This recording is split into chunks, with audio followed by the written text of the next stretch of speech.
ഏറ്റവും എളുപ്പത്തിൽ mutton stew ഉണ്ടാക്കാം. ആദ്യം സോൾട്ട് ഇടുക. ഞാൻ 1 കിലോ മട്ടനാണ് എടുത്തിട്ടുള്ളത്.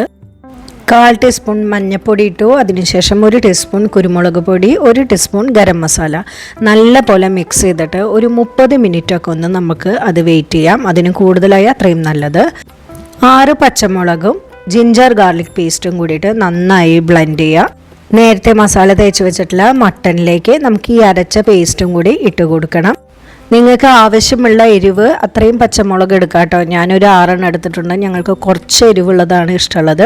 അപ്പോൾ അതുകൊണ്ട് തന്നെ ഞാൻ ഒരു 6 പച്ചമുളകും ഇഞ്ചിയും വെളുത്തുള്ളിയും കറിവേപ്പിലയും ഒപ്പം പിന്നെ കുറച്ച് ഒനിയൻ അത് ഒരെണ്ണമാണ് ഇട്ടത്.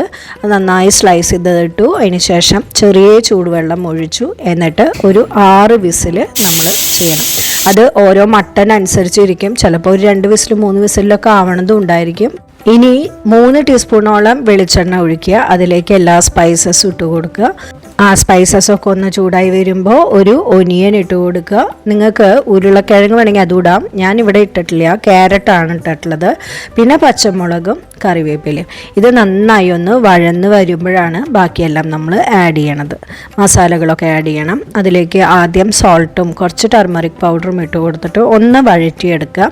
കുറച്ച് നേരം അതൊന്ന് വാടാൻ വേണ്ടിയിട്ടുള്ള സമയം കൊടുക്കുക. അതിലേക്ക് ഇഞ്ചി വെളുത്തുള്ളി പേസ്റ്റ് ഇട്ട് കൊടുക്കുക. ഒന്ന് വഴന്ന് വരുമ്പോൾ അതിലേക്ക് coriander powder, masala powder, pepper പൗഡറൊക്കെ ഇട്ട് കൊടുക്കുക. ഓരോ ടീസ്പൂൺ വീതം ഇട്ട് കൊടുത്താൽ മതി. എന്നിട്ട് നല്ല പോലെ വഴറ്റി ആ മസാല മണമൊക്കെ ഒന്ന് മാറണത് വരെ വഴറ്റി കൊടുക്കുക. അതിലേക്കാണ് നമ്മൾ മട്ടൻ വേവിച്ചത് ഇട്ട് കൊടുക്കേണ്ടത്. അപ്പോൾ ആ ഒരു മസാലയുടെ മണം മാറണം ആദ്യമായിട്ട്.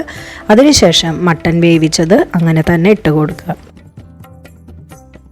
നന്നായി ഇളക്കി അത് മിക്സ് ചെയ്ത് നല്ലപോലെ യോജിപ്പിക്കുന്ന രീതിയിൽ ആയതിന് ശേഷം അതിലേക്ക് രണ്ടാമത്തെ തേങ്ങാപ്പാൽ അരച്ചത് ഒഴിച്ചു കൊടുക്കുക. എന്നിട്ട് നല്ലപോലെ ഒന്ന് തിളക്കട്ടെ. ആ എല്ലാ വെജിറ്റബിൾസും നിങ്ങൾക്ക് ഇഷ്ടമുള്ള വെജിറ്റബിൾസ് ഏതാണോ അതൊക്കെ ഇട്ട് കൊടുക്കുക. അതിലേക്ക് 1-ാം പാൽ ഒഴിച്ചു കൊടുക്കുക. ആ കട്ടിപ്പാൽ ഒഴിച്ചു കൊടുത്തതിന് ശേഷം തിളപ്പിക്കരുത്. അതിലേക്ക് പെപ്പർ പൗഡർ ഇട്ട് കൊടുക്കുക.